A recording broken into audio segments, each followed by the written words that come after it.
오늘의 말씀은 창세기 45장 4절에서 5절 말씀입니다. 요셉이 형들에게 이르되 내게로 가까이 오소서. 그들이 가까이 가니 이르되 나는 당신들의 아우 요셉이니 당신들이 애굽의 판자라. 당신들이 나를 이곳에 팔았다고 해서 근심하지 마소서, 한탄하지 마소서. 하나님이 생명을 구원하시려고 나를 당신들보다 먼저 보내셨나이다. 아멘. 지난 9월 13일 스페인 바르셀로나에서 철인 3종 대회가 열렸습니다.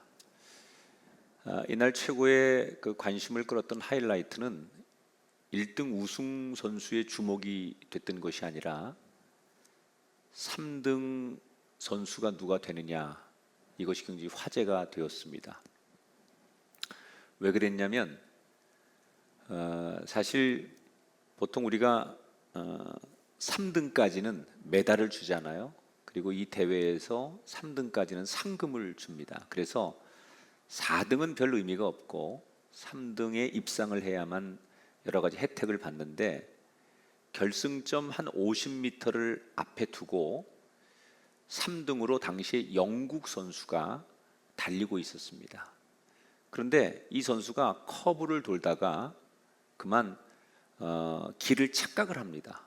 그래서 어디로 가야 되지 이렇게 주춤하다가 옆에 설치해 놓은 광고 펜스에 부딪히게 됩니다. 뒤늦게 내가 길을 잘못 들었구나 라고 다시 돌아섰지만 그 사이에 4등으로 달리던 스페인 선수가 추월을 합니다. 자, 결승점이 얼마 안 남았기 때문에 이대로 3위, 4위 선수가 결정되는 줄 알았습니다. 그런데 놀라운 일이 일어납니다. 추월을 했던 스페인 선수가 결승점 앞에서 갑자기 탁 멈춰서더니 자기가 추월했던 영국 선수를 기다립니다. 그리고 저 화면에 나오는 대로 악수를 청하고는 영국 선수를 등을 밀어서 3위로 먼저 들어가게 했습니다. 물론 이 스페인 선수는 메달과 상금을 받지 못했죠. 4위니까. 사람들은 왜 그런 기회를 이 선수는 날리고 양보한 걸까, 이런 궁금증들이 있었습니다.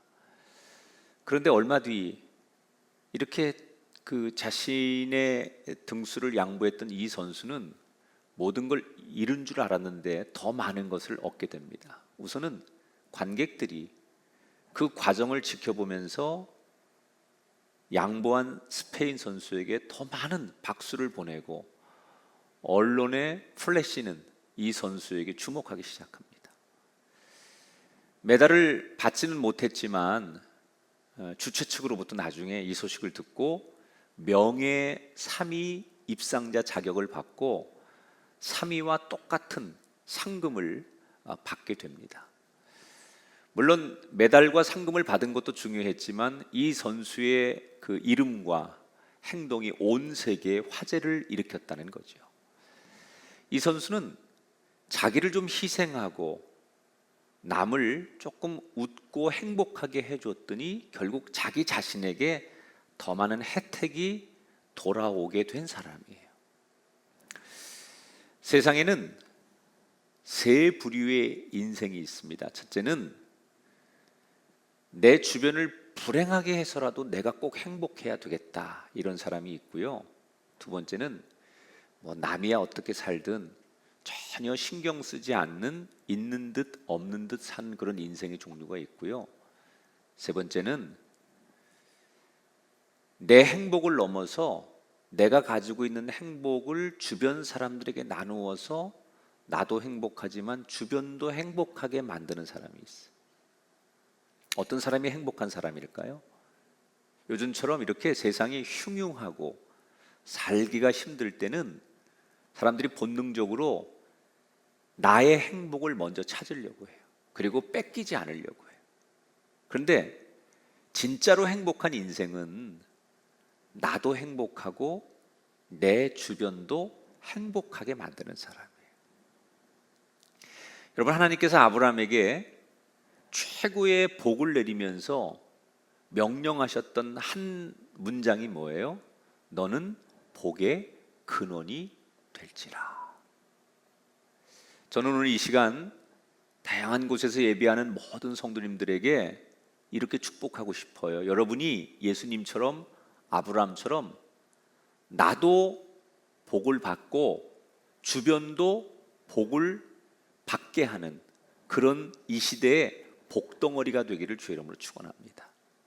저 사람 문제덩어리야, 저 사람 때문에 우리 모두 힘들어, 이런 사람이 아니라 저 복덩어리 때문에 우리가 복을 받고 저 복덩어리 때문에 우리가 행복해. 이렇게 복덩어리가 가정마다 한 사람씩 있어야 되고 여러분이 살아가는 삶의 자리에 있어야 돼요.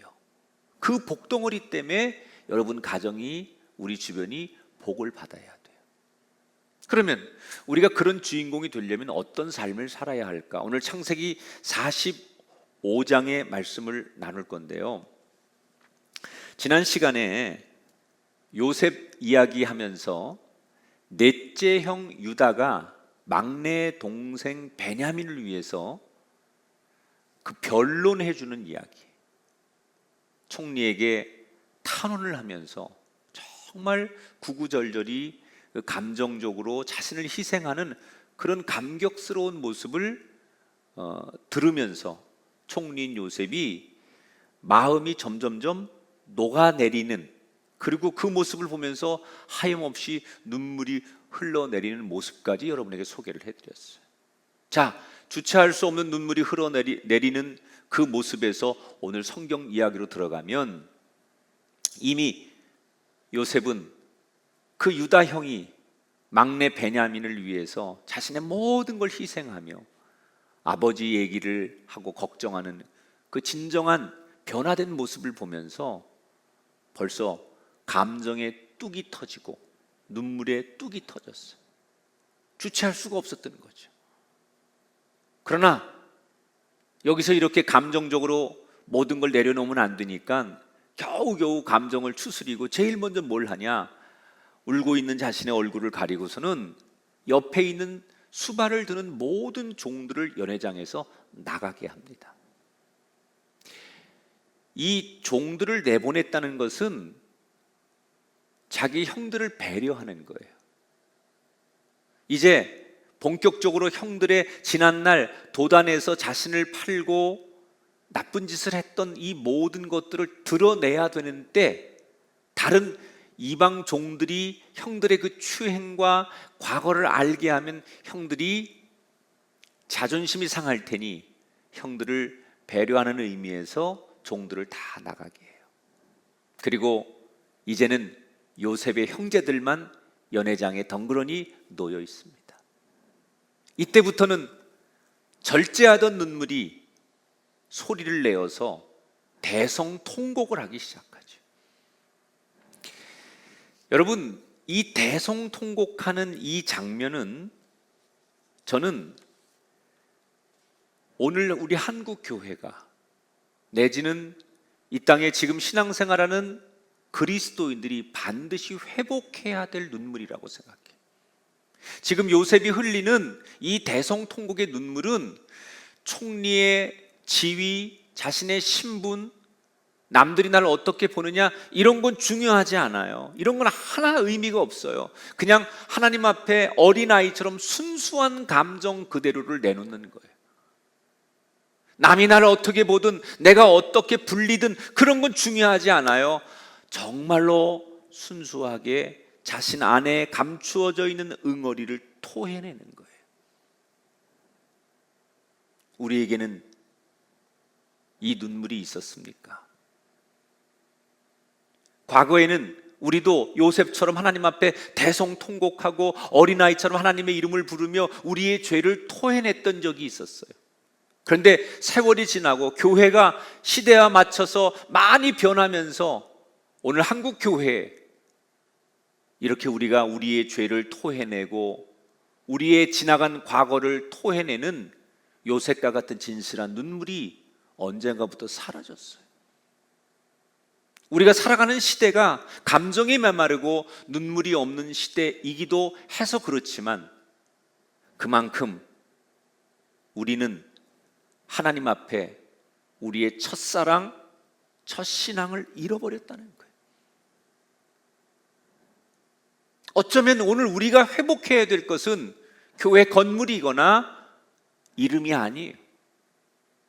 요셉이 흘렸던 이 눈물, 우리가 그 옛날 예수를 믿고 그 주님의 은혜에 감사해서 정말 엎드려서 밤새도록 새벽에도 눈물을 흘리며 우리의 죄를 고백했던, 순수했던 그 눈물, 우리의 부모 세대가, 우리의 선배들이 이 한국 교회를 향하여 흘렸던 그 눈물이 반드시 이 땅에 우리 가운데 회복돼야 돼요.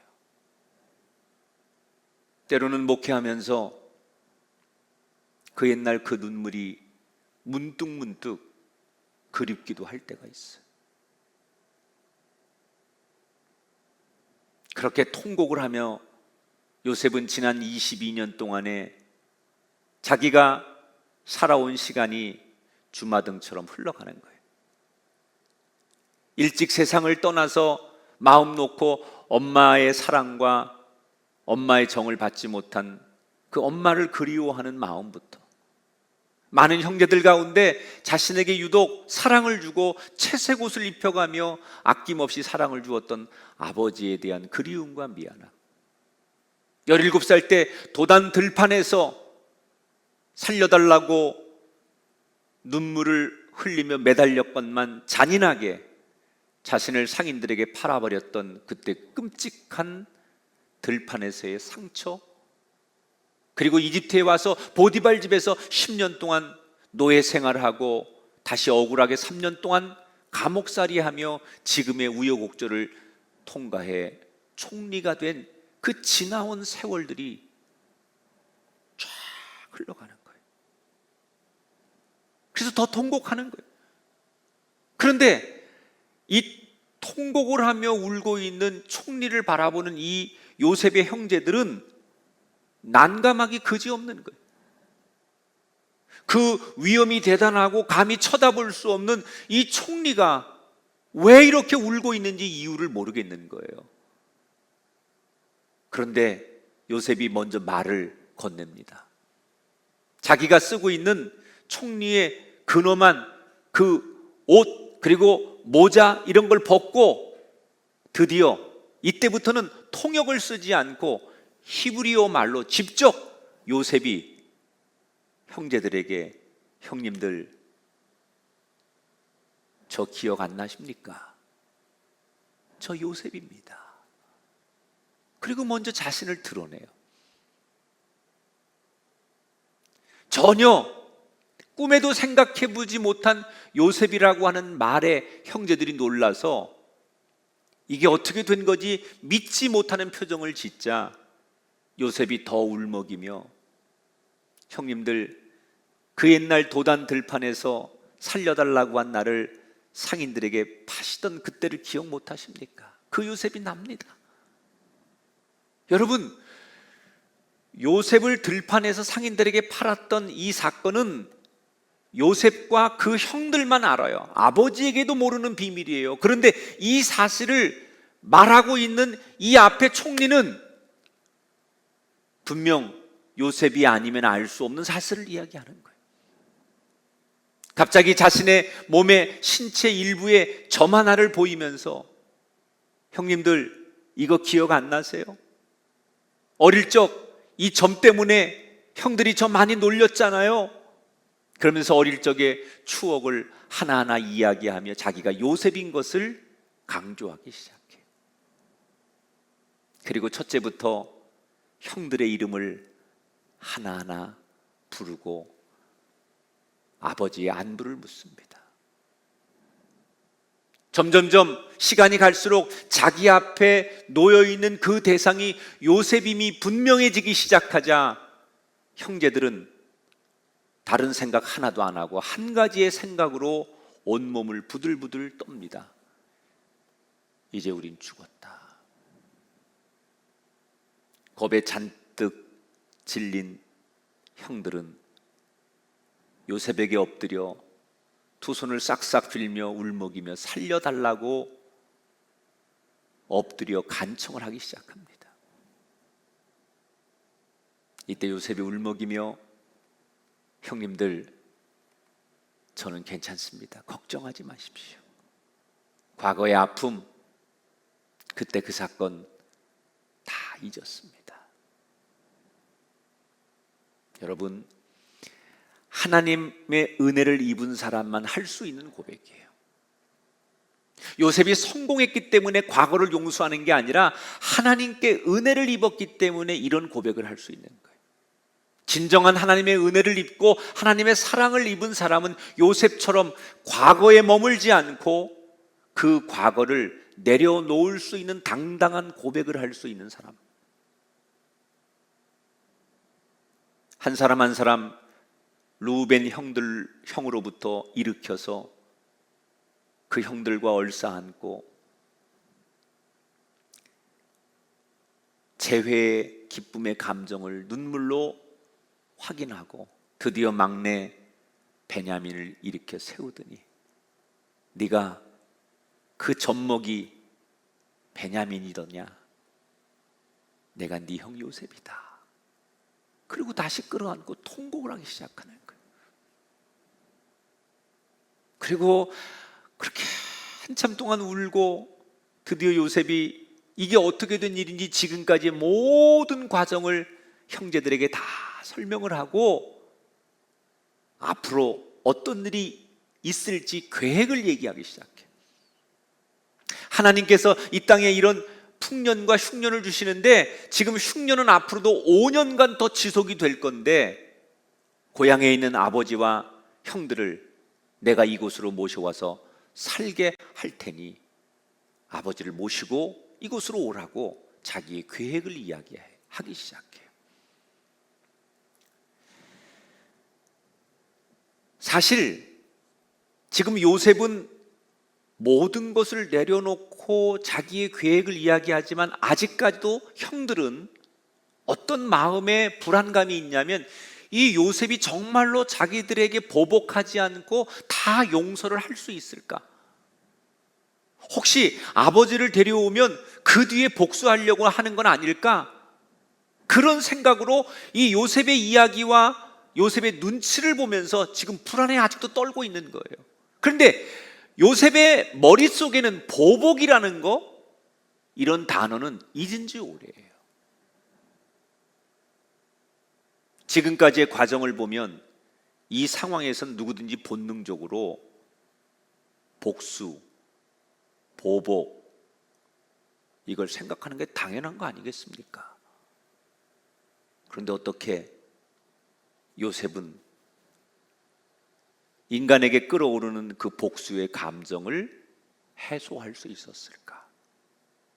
그것은 요셉이 형들을 안심시키기 위해서 했던 말 속에 힌트가 들어있는데 7절, 8절을 보겠습니다.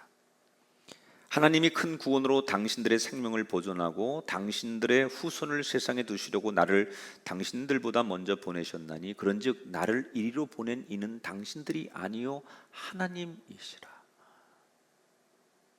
하나님이 큰 구원으로 나를 먼저 보내셨습니다라는 이 말. 지금 요셉이 본능을 이길 수 있었던 것은 하나님의 큰 뜻, 하나님의 큰 계획을 주목했기 때문이라는 거예요. 물론 처음에는 요셉도 인간의 감정으로 복수하고 싶고 왜 그랬냐고 따지고 싶고 수없는 마음속에 그런 것들을 계획하고 생각했을 거예요. 그런데 언젠가부터 그런 내 눈앞에 펼쳐지는 상황들을 보지 않고 하나님의 큰 뜻을 자꾸 주목하기 시작하자 과거로 인한 슬픔, 상처, 분노, 복수 이런 것들로부터 붙잡히지 않고 자유할 수 있게 되더라는 거예요. 그러니까 사람이 우리의 관점으로 나한테 일어나는 일, 우리에게 일어나는 일은 때때로 이해가 안 될 때가 많아요. 우리의 관점으로 보면 우리의 상식과 우리의 눈으로는 내게 일어나는 일들이 도무지 이해가 되지 않고 해석이 안 돼요. 그런데 그 관점이 사람의 관점이 아닌 하나님의 관점으로 그 사건을 바라보면 하나님이 왜 그러시는지, 무엇 때문에 어떤 계획이 있는지 알게 되는 거예요. 그래서 자꾸 사람의 관점이 아닌 하나님의 뜻과 하나님의 계획과 하나님의 관점으로 보는 훈련이 필요하다는 거예요. 여러분, 이게 어떤 결과를 가져옵니까? 요셉은 자기 가족들만 겨우 살리려고 했지만 하나님은 가족들만 살리는 게 아니라 이것 때문에 이스라엘 민족을 살리세요. 그리고 그 혈통을 통해 예수 그리스도가 탄생하게 되고 인류는 구원을 받는 위대한 역사의 한 장면을 우리가 지금 생생하게 보고 있는 거예요.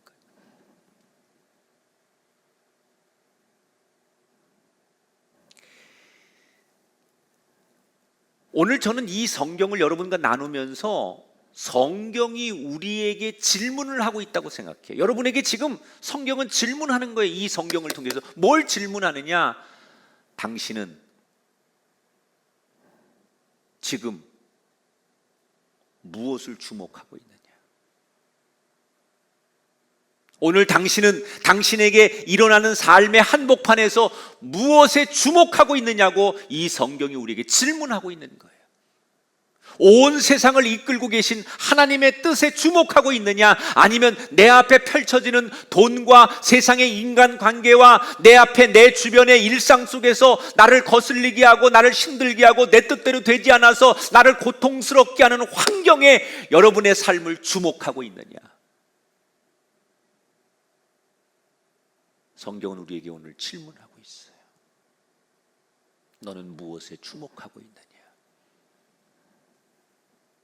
제가 과거에 하프 마라톤에 도전한 적이 있었어요.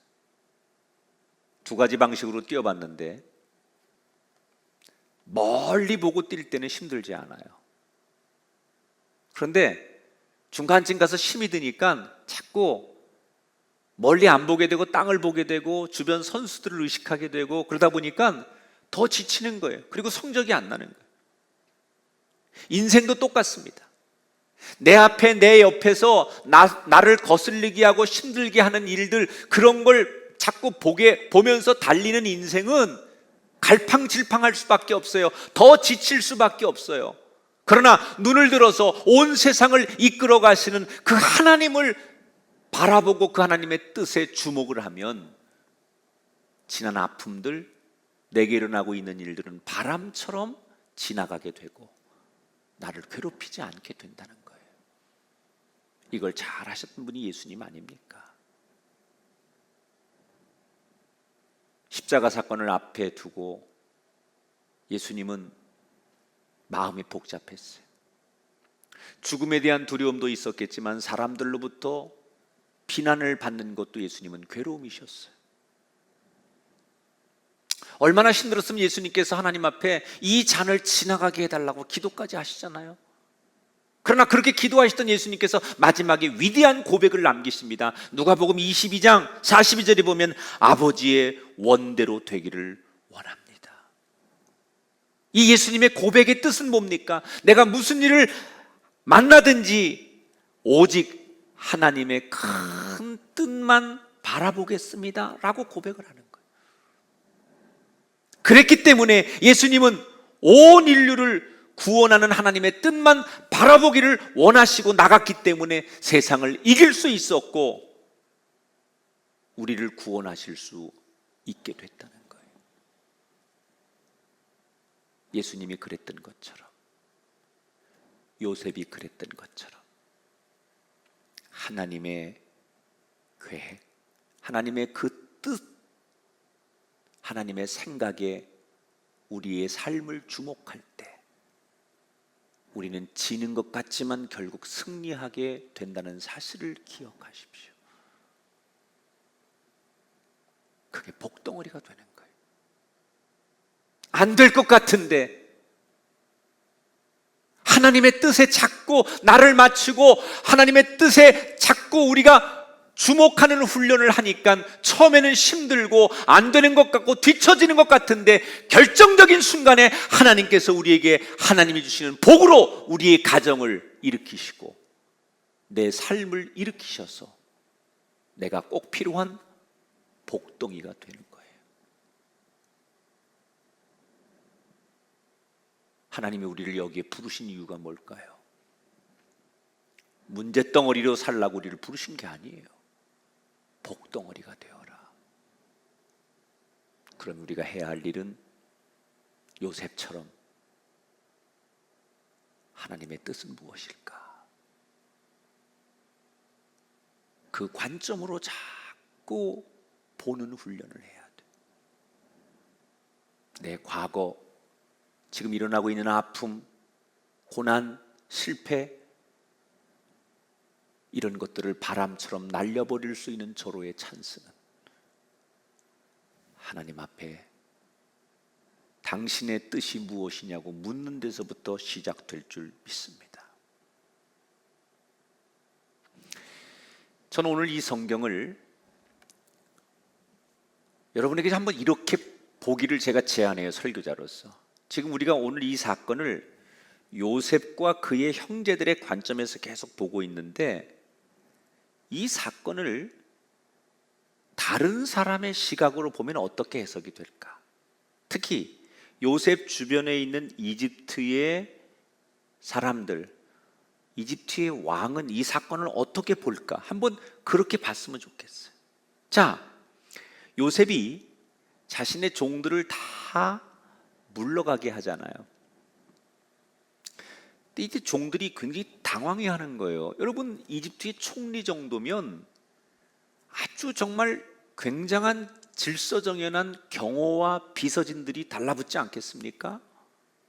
이런 경우는 없습니다. 너무 중요한 사람의 신변을 보호하는 것이 자신들의 일인데 다 물러가라니요. 저 이방 양식을 구하러 온 상인들과 이렇게 같이 있게 하는 건 대단히 위험천만하니까 그렇게 할 수 없는데 워낙 요셉이 단호하게 다 나가라 라고 하니까 자리를 비우는 거예요. 그런데 놀라운 사실은 밖에서 대기를 하는데 안에서 총리의 대성통곡이 들려오잖아요. 자기들이 알고 있는 총리는 지금까지 아주 젠틀하고 개인적으로는 참 인간미가 있으면서도 어떤 일을 할 때는 공적인 데서는 철저한 모습으로 살아왔던 그런 모습의 총리인 줄 알았는데 이렇게 엉엉 소리를 내며 통곡하는 소리가 자기들에게 들려올 때 이전에 보지 못했던 주인의 모습 속에 많은 종들이 당황해합니다. 결정적으로 이 통곡 소리가 얼마나 컸는지 옆에 왕이 있는 왕궁에까지 이 통곡 소리가 들리니까 왕이 도대체 어떻게 된 일이냐고 알아보라고 하니까 신하들이 보고를 하죠. 어릴 적에 헤어졌던 형제들을 만났는데 너무 기뻐서 흘리는 눈물과 통곡 소리랍니다. 여러분, 이때 파라오 왕이 이 얘기를 듣고 이 사건에 개입을 합니다. 뭐라고 하느냐, 신하들에게. 그래? 그렇게 경사스러운 일이 있다면 어찌 우리가 가만히 있을 수 있겠느냐? 그 총리의 가족들이 고향에 있는 아버지를 모시고 와서 이 땅에서 편안하게 살 수 있도록 모든 국력을 다 지원해서 최고의 국빈을 모시도록 왕의 명령으로 모든 특혜를 제공하기 시작해요. 이제 요셉 개인이 아버지와 형제들을 이집트로 모셔오는 게 아니라 이집트의 왕이 이 사건에 개입해서 그들에게 최고의 환경을 만들어 주겠다라고 상황이 급반전하는 거예요. 그래서 이제는 왕까지 알게 됩니다. 아버지를 모시기 위해서 떠나가기 직전에 요셉이 형제들에게 새 옷 한 벌씩을 다 갈아입혀 주죠. 그리고 그 자리에서 막내 베냐민에게 형들이 보는 앞에서 새 옷 5벌과 은 300세겔을 줘요. 여러분, 이 장면은 상징적인 거예요. 요셉이 그렇게 하는 것은 형들이 막내 베냐민에게 더 많은 특혜를 주고 자기들보다 더 많은 사랑을 입어도 그 옛날 아버지가 요셉을 사랑하는 것 때문에, 시기심 때문에, 자기들이 사랑받지 못하는 것 때문에 미움의 감정이 있는 상태가 아닌 이미 화해하고 시기하지 않는 변화된 형들의 모습을 보여주는 거예요. 전 또 하나 이 성경에서 제가 뭘 해석하냐면, 베냐민은 제일 약자예요. 젖먹이 때 형과 헤어져서 배다른 형제들에게 미움을 받으면서, 그래서 아버지가 더욱더 보호를 했겠죠. 어쩌면 누구보다도 고난의 세월, 서러움의 세월을 살았던 약자가 베냐민 아니겠습니까? 그런데 그 고난과 약자로 살아왔던 그에게 최종적으로 더 많은 보상을 주는 것, 고난 뒤에 찾아오는 보상을 성경은 영적으로 우리에게 말씀하고 싶은 거예요.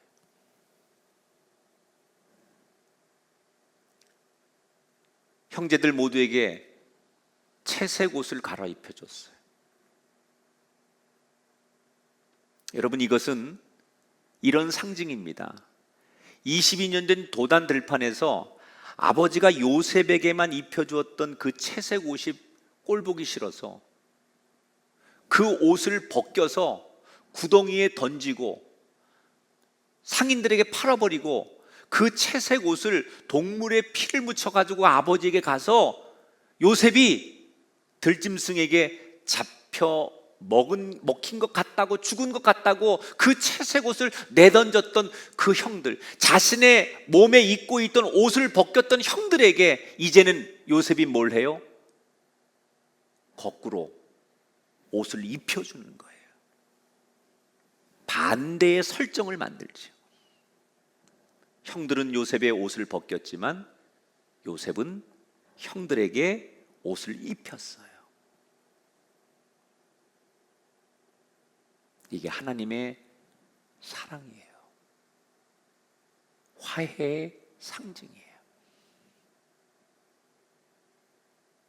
그 옷을 갈아입혔다는 것은 지나간 과거, 우리끼리의 앙금, 이런 거 다 벗어버리고 새롭게 출발하자. 하나님의 은혜로 우리가 앞으로 가야 할, 이제는 용서와 화해를 통해서 새로운 시대로 나가자라고 하는 출발, 새로운 미래에 대한 상징을 이 옷을 입혀주는 것 속에서 담고 있는 거예요. 요셉은 형제들에게 낙이, 암낙이 10마리씩에다가 귀중한 것들, 그리고 음식을 가득 실어서 왕이 준비한 수레를 끌고 아버지를 모시러 떠나가는 것으로 오늘의 성경 이야기가 끝나요. 제가 이 성경을 끝내면서 이런 생각이 듭니다. 요셉이 아버지와 형제들을 모시고 오는 건 사적인, 개인적인 일이에요. 그래서 그렇게 하려고 했어요. 이건 총리로서 할 일이 아니에요. 자기의 가족사, 개인적인 일 아닙니까? 그런데 중간에 이 소식을 왕이 들으면서 왕이 이 사건에 개입하면서 개인적이고 가족사의 이야기가 국가의 지원을 받고 이집트 왕과 신하들의 도움을 받으면서 이게 완전히 프로젝트가 커졌어요. 사실은 이게 왕이, 국가가 지원할 일이 아닙니다. 그런데 극히 개인적인 일인데 왜 왕이 국력을 동원해서 요셉을 도와준 걸까? 왜 그랬을까? 저는 그 이유가 있다고 생각해요. 왕이 보는 요셉은 어떤 사람이었느냐? 총리가 되고 나서 개인의 사사로운 이익이나 자기를 위한 욕심 없이 늘 국가를 위해서 자기에게 주어진 그 공직의 일에 맞는 최선을 다하는 사람이었어요.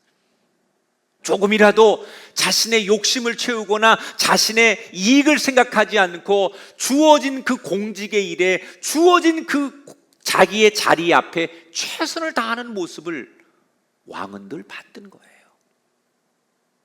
그래서 하나라도 더 해주고 싶었던 거예요.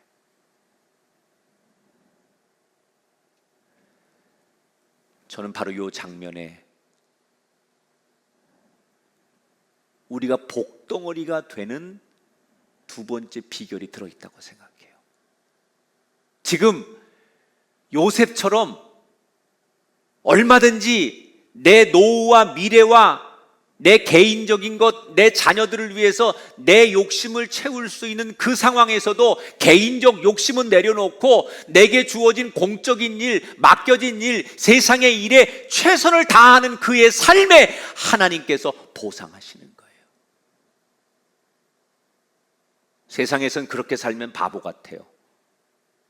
너무 정직하게 살고 개인적으로 자기의 미래를 준비하지 않고 그 일에만 소모하는 사람을 세상에서는 조금 부족한 사람처럼 여겨요. 그래서 세상에선 이렇게 흉흉하고 어려운 세상이 되면 사람들은 기회가 되는 대로 욕심을 부리고 남을 속이려고 해요. 지금 우리나라에 5만 원권 화폐가 돌질 않는답니다. 계속 5만 원권 화폐를 찍어내는데 이게 회수가 안 되는 거예요. 전문가들의 예측은 기업도 개인도 나라가 어수선하고 세상이 어떻게 될지 모르니까 미래가 불안하니까 이거라도 붙들고 있어야 된다고 개인적 욕심 때문에 사람들이 전부 다 현금을 들고 있기 때문에 이 화폐가 돌지 않는다는 거예요.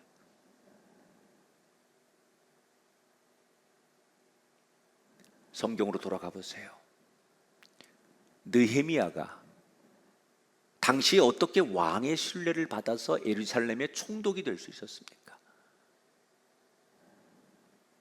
그가 왕 옆에서 술관원이라고 하는 자신의 직책을 가지고 있을 때 개인적 욕심을 내지 않고 맡은 일에 최선을 다하는 모습을 왕이 봤기 때문이에요.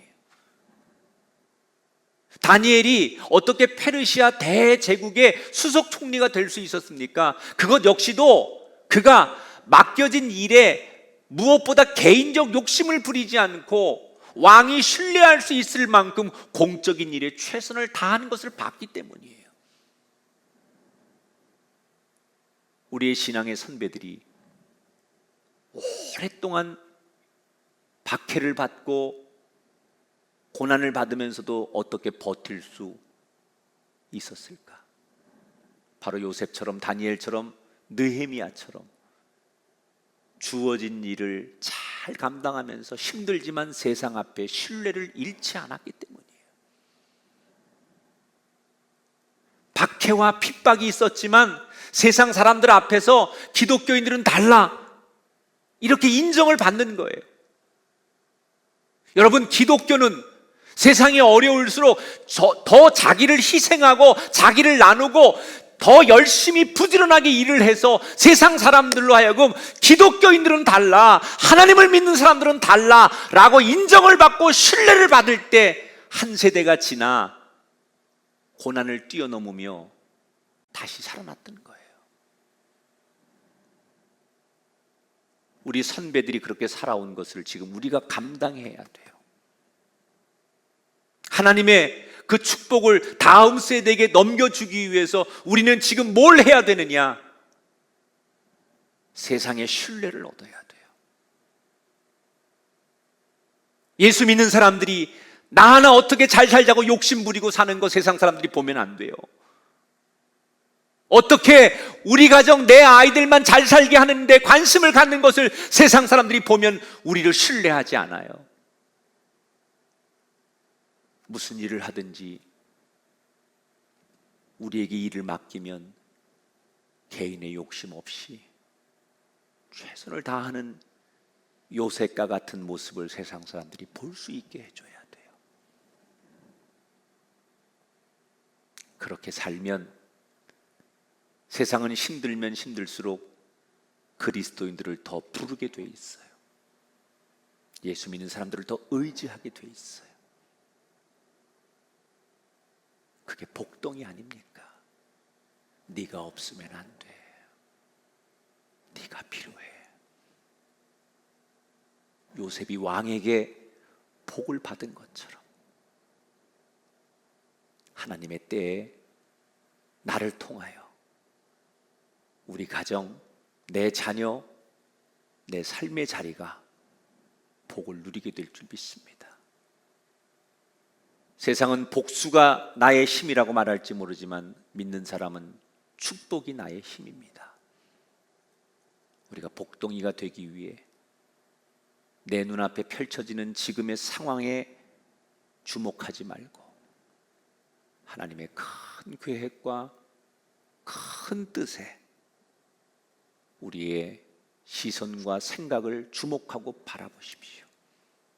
그 하나님의 뜻에 그 관점에 초점을 맞추다 보면 우리를 괴롭히던 과거, 우리를 짓누르던 지금의 삶은 바람처럼 지나가게 될 줄 믿습니다.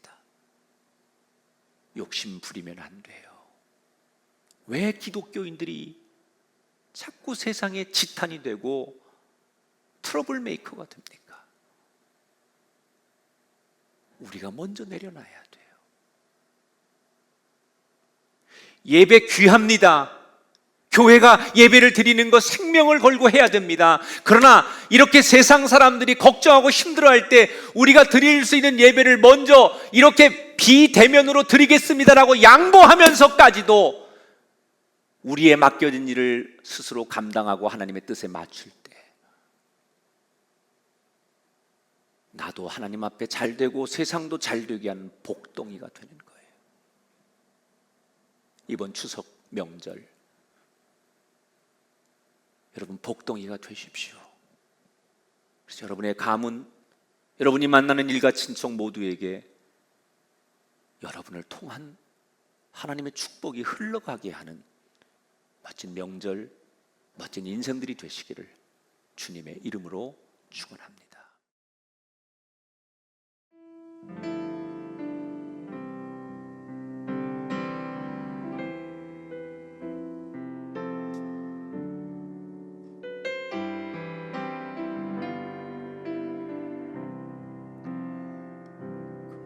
외로울 때 주님의 얼굴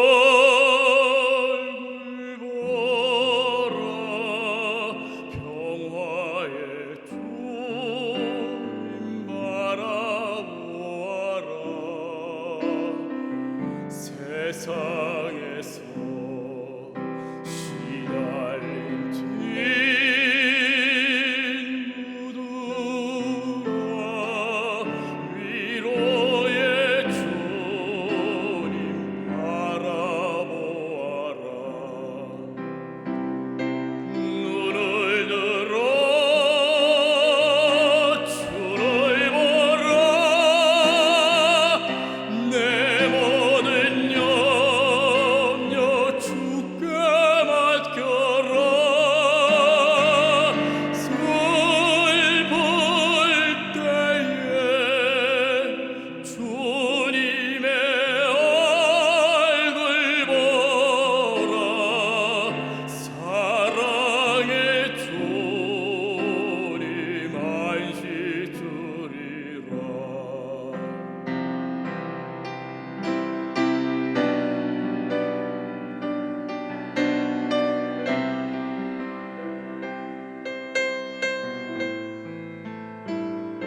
나를 지으신 이가 하나님,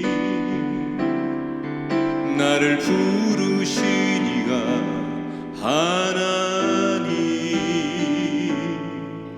나를 보내신 이도 하나님, 나의 나 된 것은 다 하나님 은혜라. 나의 달려갈 길 다 가도록, 나의 마지막 호흡 다 하도록, 나로 그 십자가 품게 하시니, 나의 나 된 것은 다 하나님 은혜라. 한량없는 은혜, 갚을 길 없는 은혜, 내 삶을 애워싸니 하나님의 은혜.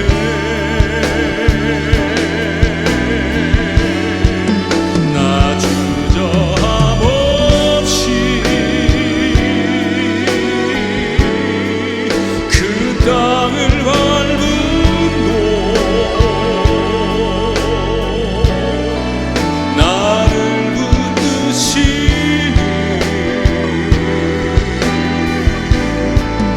하나님의 은혜.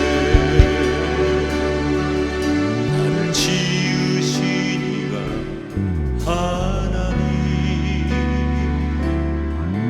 나를 부르신 이가 하나님,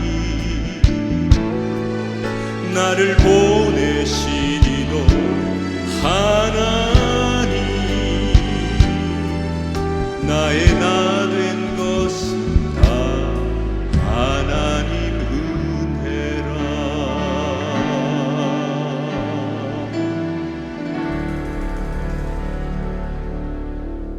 각자의 자리에서 우리 함께 눈 감고 두 손 겸손하게 가슴에 얹고 기도하겠습니다.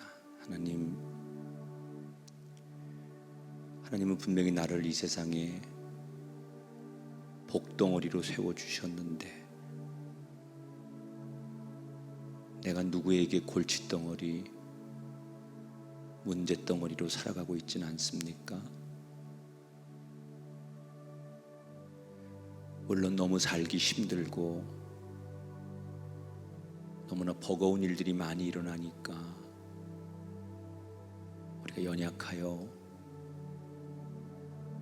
내 본분을 망각하고 넘어질 때 있지만, 오늘 하나님 우리에게 주셨던 지혜의 말씀처럼, 요셉이 그랬던 것처럼 자꾸 내 앞에 펼쳐지는 그런 작은 일들 앞에 두려워하지 않게 하시고, 나를 향한 하나님의 큰 뜻에 주목하게 하시고, 사람의 관점으로 보면 이해되지 않는 문제들 하나님의 관점으로 풀려지게 하시는 은혜가 있게 하셔서 진정한 하나님의 뜻에 맞는 복의 근원이 되게 해 주옵소서. 어려울수록 세상 앞에 자기를 희생한 사람들이 기독교인들이었습니다.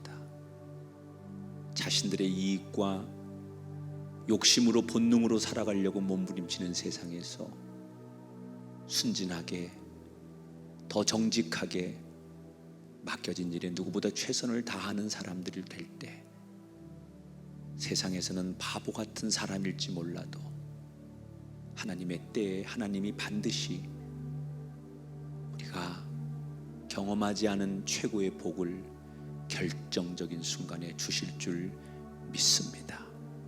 그러한 요셉처럼, 다니엘처럼, 느헤미야처럼 주인공으로 살게 하여 주옵소서. 추석 명절 맞는 우리의 가정과 가문을 일으켜 주시고, 예수 믿는 내가 우리의 가족들을 살리는 축복의 통로들 되게 하옵소서. 귀한 예배 드리며 11조 감사헌금 주일헌금 드리는 손길들 기억해 주시고 저들의 생업과 일터와 경영하는 기업 속에 하나님의 찬란한 복이 넘치게 하시고 이 어려운 때를 잘 견뎌 이겨낸 진짜 승리자들이 되게 하여 주옵소서. 이제는 우리 주 예수 그리스도의 은혜와 하나님 아버지의 극진하신 사랑하심과 성령님의 감화 감동 역사하심이 우리 가운데 영원토록 함께 하기를 축원하옵나이다. 아멘.